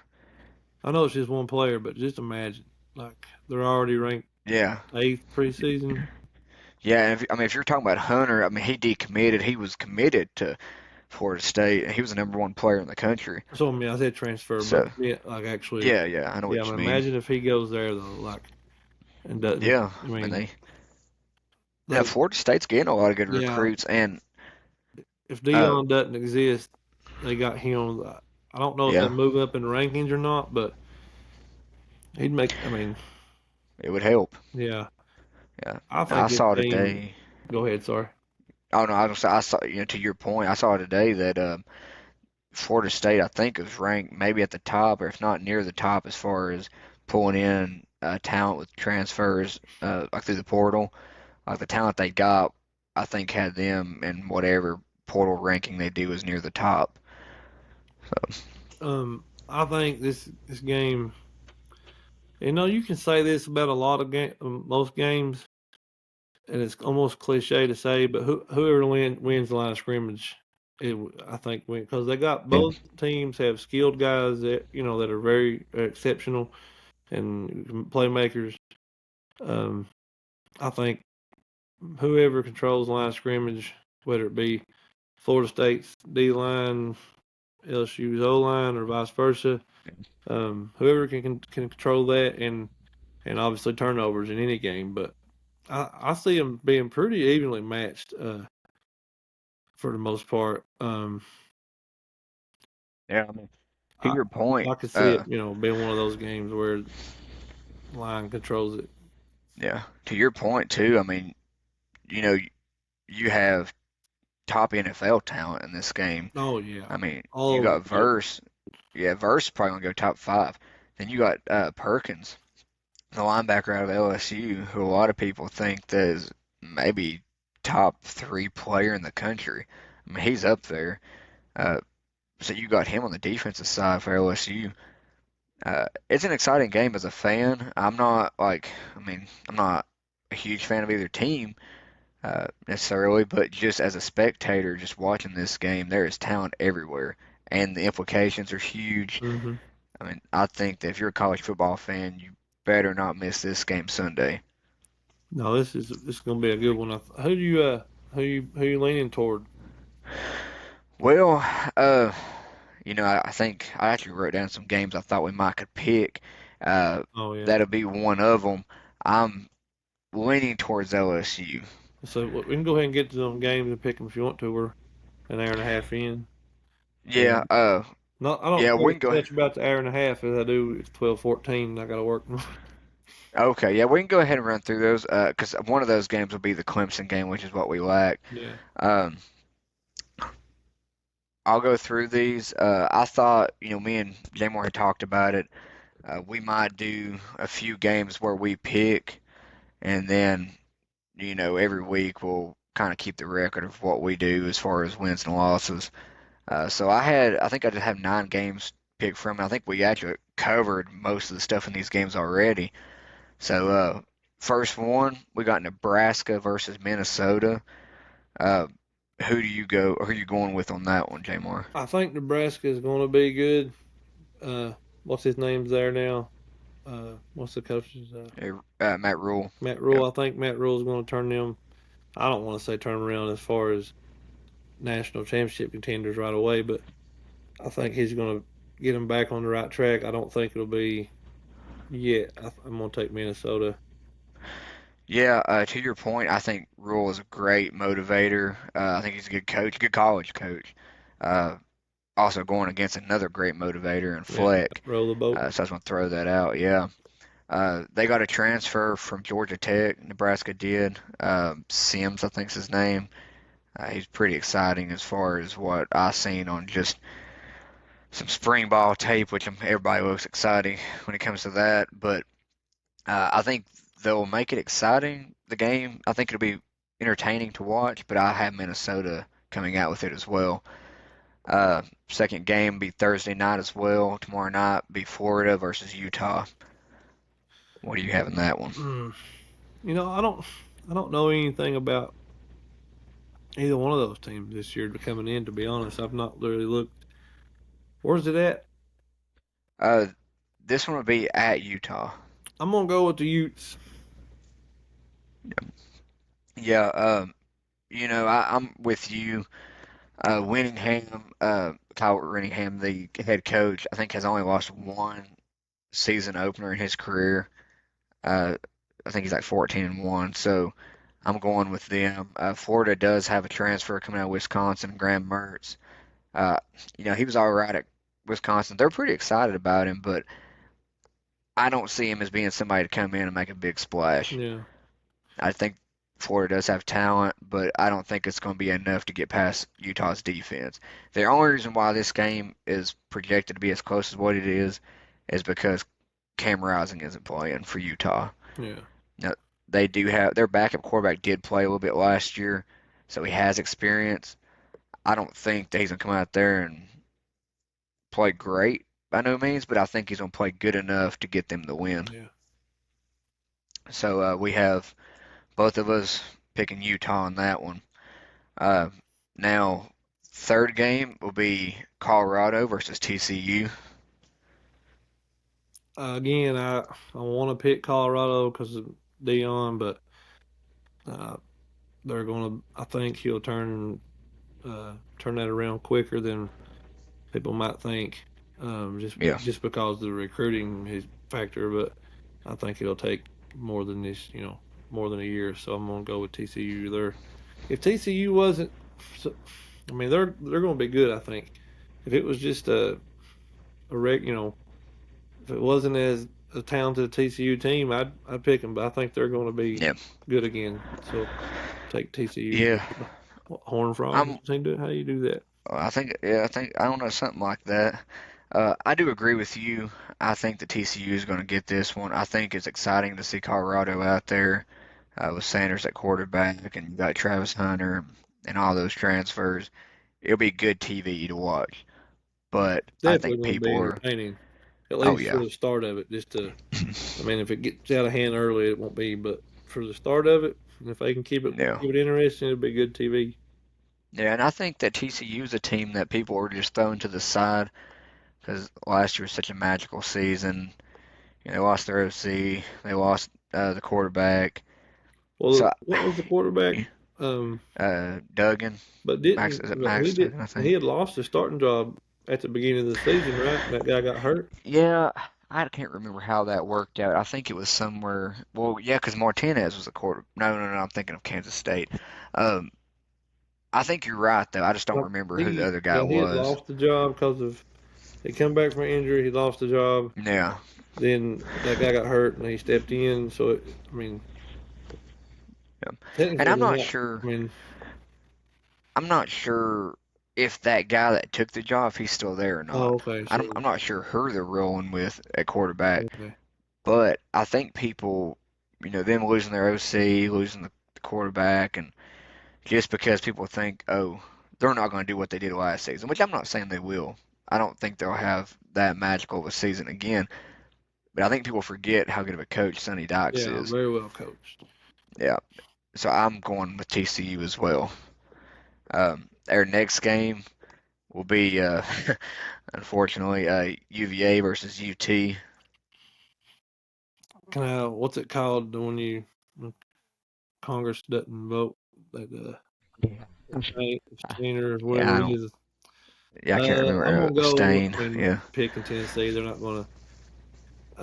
I would have picked Tennessee anyway, but after hearing you name off the list of issues that Virginia's having coming in, it's just there's no. I mean, I don't see it happening. So I'm not going to say go Vols and mean it. I'm not going to sing Rocky Top because it's not women's basketball, but I picked Tennessee. yeah.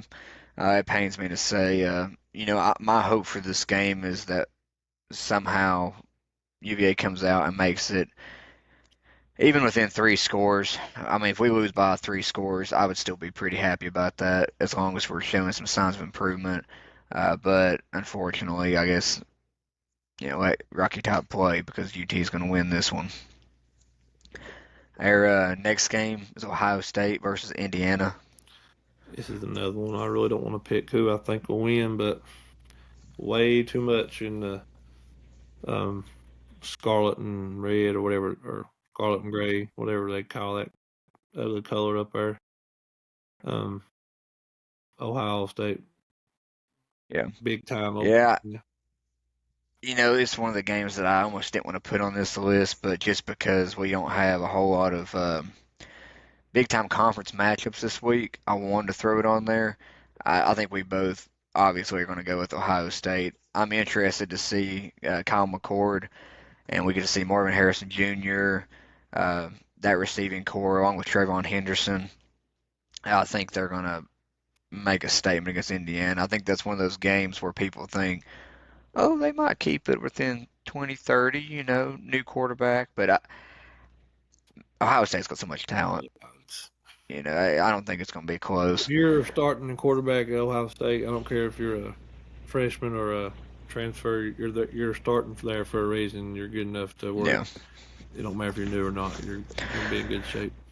Well, something worth watching this year is even though McCord has a starting job right now, there's a lot of people that think I think his name's Lincoln Keenholz is a Mhm. freshman they have that So he's getting a lot of things looks. don't go So well. yeah, he Yeah. might take over. So that's worth Well, watching. that could be something. Just the pressure of that, maybe. I mean, I don't think it'll be enough for Indiana to beat them, but I mean, he might not come out fire Well, playing free, loose and yeah, having some pressure that's on him. So that's one of those games. I think it's was 35 or in the 30s is the line. So, I mean, I think it's a win for Indiana if they Yeah. can keep it within 3 touchdowns. So, we got Boise State versus Washington. Washington. You want I don't have Washington? anything to tell. I don't dislike Yeah, those teams, so I mean, I just Washington's too much. yeah, I completely agree. I'm pretty high on Washington with Penix and that receiving group they have and as well as their D line, their front seven is really impressive. Boise State has a sophomore quarterback, I think, coming back. I was trying to remember his name. I want to say it was like Talon, maybe, but he's not bad.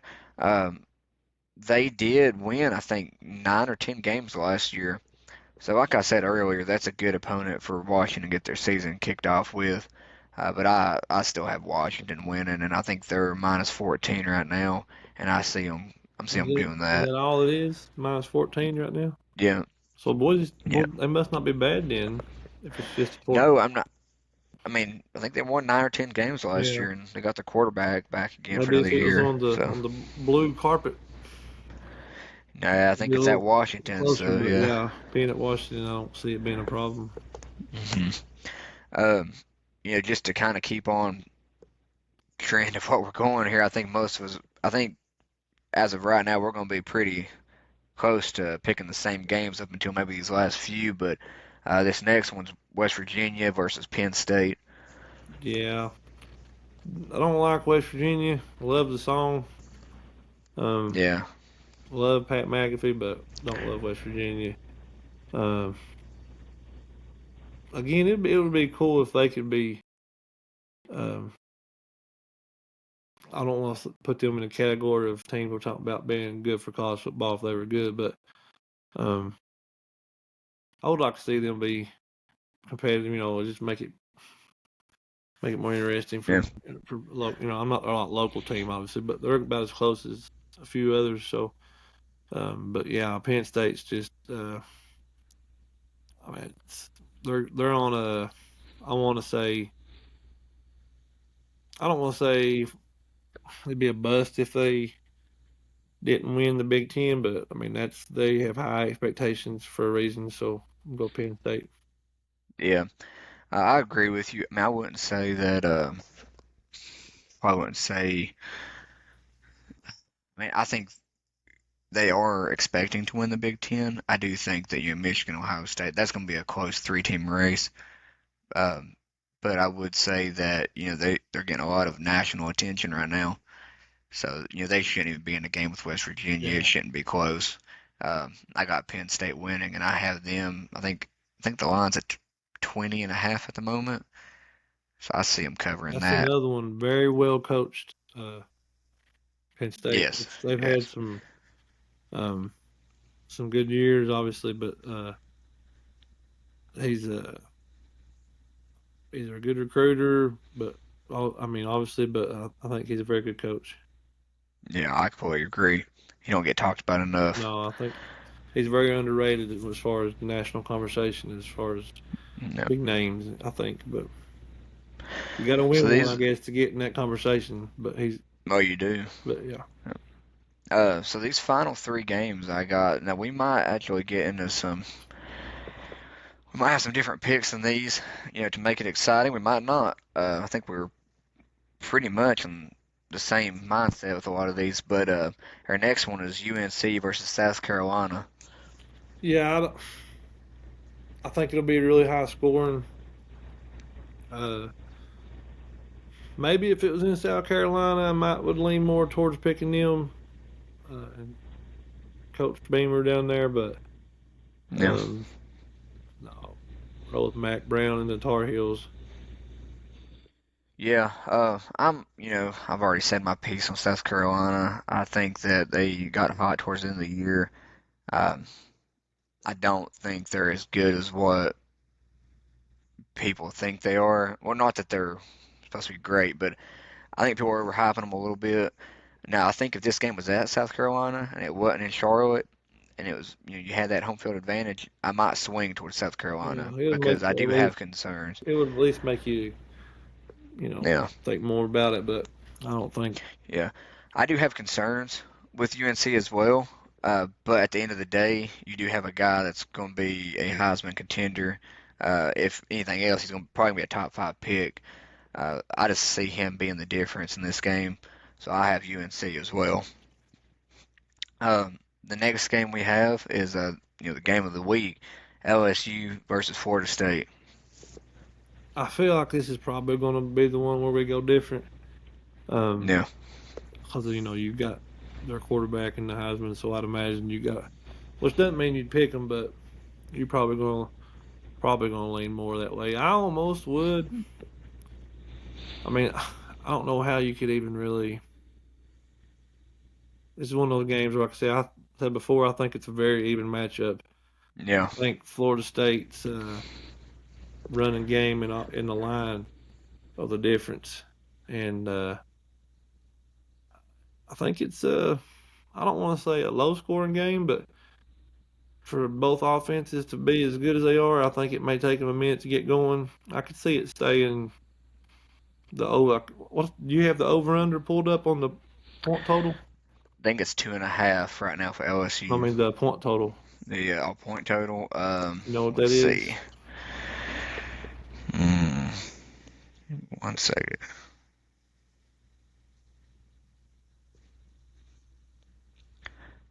I know at the moment, just as far as money line goes, I know that Florida State is a slight underdog at the moment. That could change. Yeah, So what we got here in point total, just as odds based on FanDuel, we have over under 55.5. I could see it. I could definitely see it being below that. I don't. It's not because the offenses aren't high powered and very good, but I could see it being Florida State running the ball more and taking a lot, taking up a lot of clock. And Yeah, I could see it, both defenses stepping up and getting stops and being a field goal game possibly. Like come down to special teams plays, but like I said before, I think the line could be a big factor. So I'm gonna go with the Noles. yeah. Plant the You, spear. yeah, the what's it, the chop? Oh I think yeah, I they got did the that too. chop, Yeah, don't they? Yeah. I'm going with LSU. I think this is probably the only one we disagree on, but Jane Daniels, I think he's going to make enough plays with his feet because I think that as far as the big passing plays, it's going to be in check on both sides. And so I just see Jane Daniels making enough plays with his feet just to edge it out. I think it's going to be exciting to see Perkins on LSU and Verse on Florida State. I think they're going to make big impacts in this game. I think that Verse is probably going to have Jaden on his feet quite a bit. I just think he handles it well.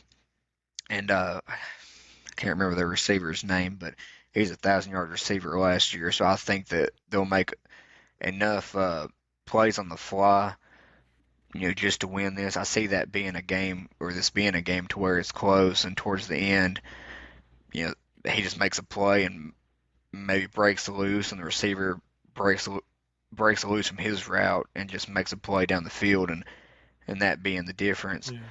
Um, Either way, I think it's going to be a great game to kick off the year. So I think we But I both have we LSU. both kind of agree that the running game will be the difference. Other than I got Florida State's running game, you got the Yeah, quarterback run for so yeah, not called runs necessarily, but what you're talking about. You're talking about just scrambling, improvising, yeah. and Just making running plays. and things. So I think it is kind of a coin toss. I don't think it's like I said, I think it's pretty evenly matched myself.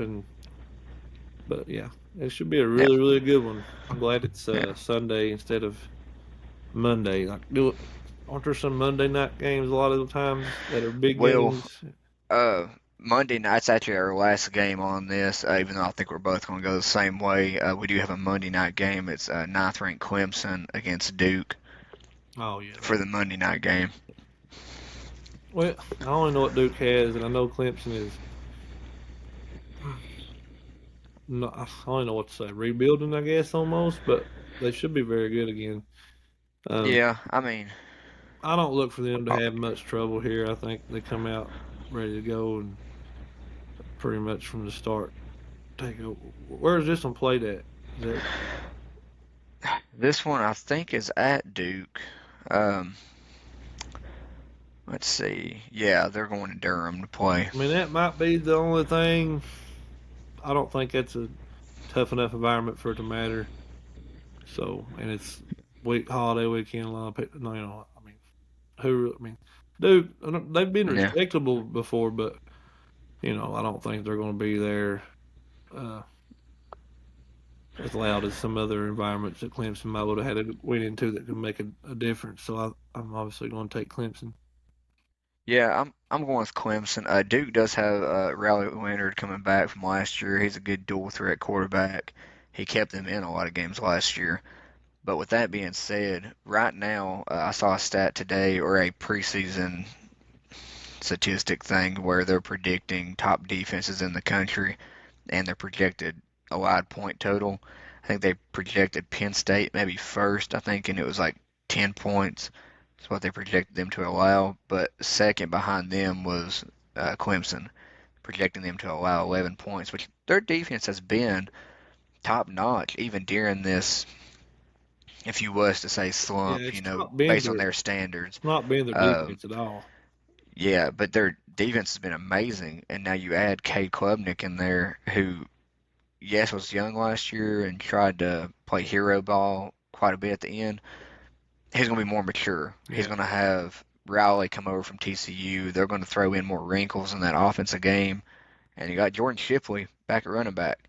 So they got talent, and I think that's his name, ain't it? Jordan Shipley.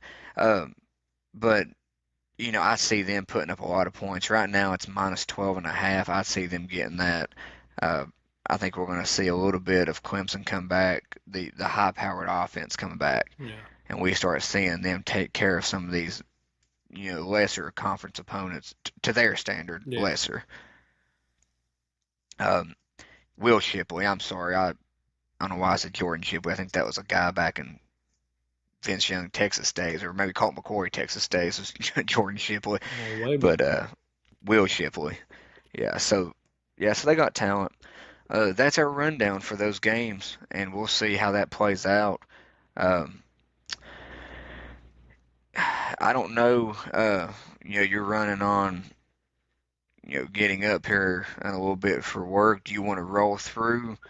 Uh, just, just throwing out there at Thug Rose fights this week, or um, you want to close it out? I mean, there's not really a lot.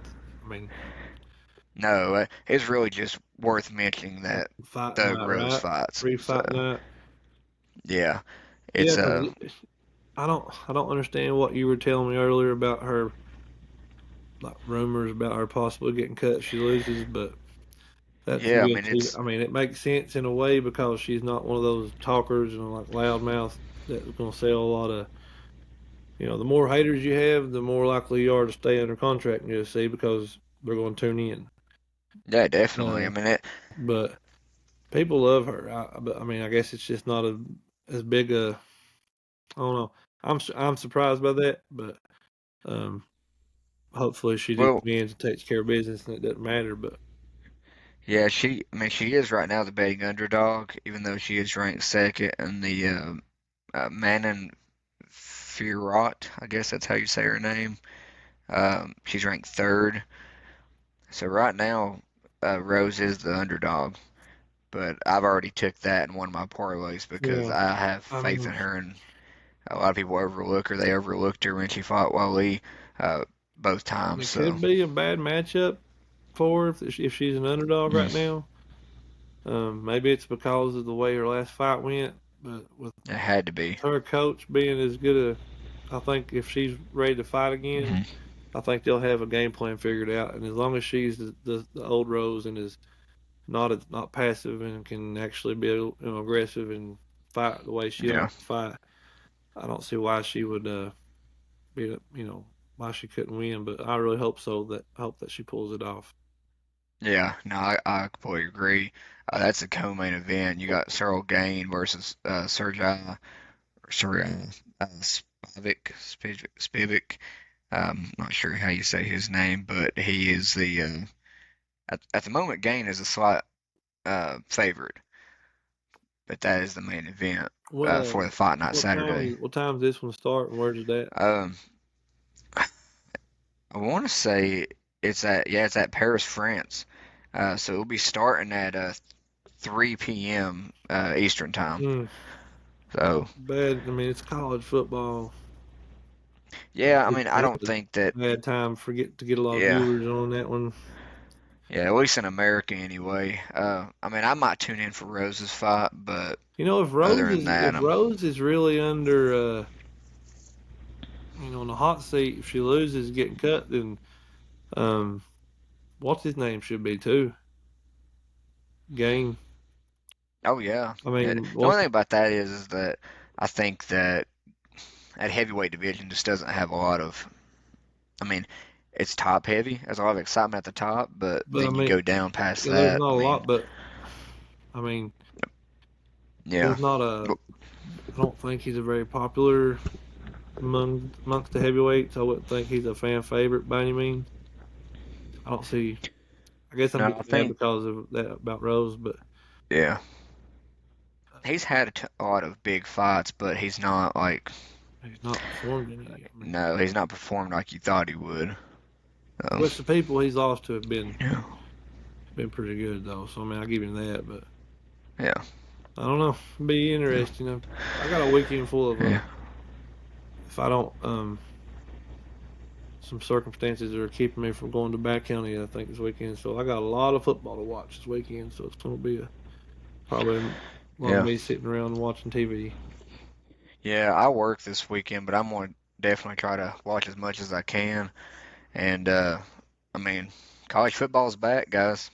I mean, we'll get in the NFL next week, but for the moment, I mean, we just spent a whole episode hyping this up, so I hope they deliver this weekend.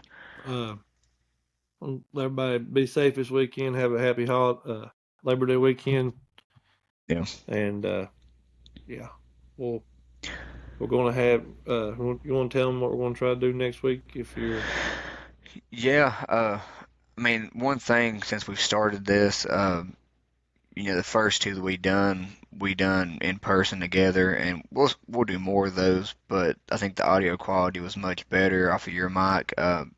I'm investing in a better mic because I know that it was an issue a few episodes ago. Right now, I'm using one that my wife uses for work. I mean, my audio's here to where you can hear me at least. I'm not cutting out as much, but I want it to be a little better. So I got a mic coming probably the next few days. So we're going to start rolling out some of our special guests. I think next week we're supposed to have Coach Kruger from Twin Valley, which we're both very excited about, being that you're close with him. I played under him, so we got two, I think, different perspectives as far as that goes. But we'll get to hear him talk about maybe his career, what he's got going on right now over there at Twin Valley, them just coming off a canceled season and then coming off of a emotional win last week, I'd imagine. So that's what we're looking for next week. yeah, I talked to him this evening. He's been around Southwest Virginia as far as coaching. You know, he came from Magna Vista, which they had. I think when he was there, they had a really good program. He was an assistant. I'm pretty sure. I'm not sure what assistant or if it was what aspect he was on that staff, but came from there. I know at one point he was. I don't know if he was a head coach or if he was an assistant at Patrick Henry, but he was at Patrick Henry for a minute.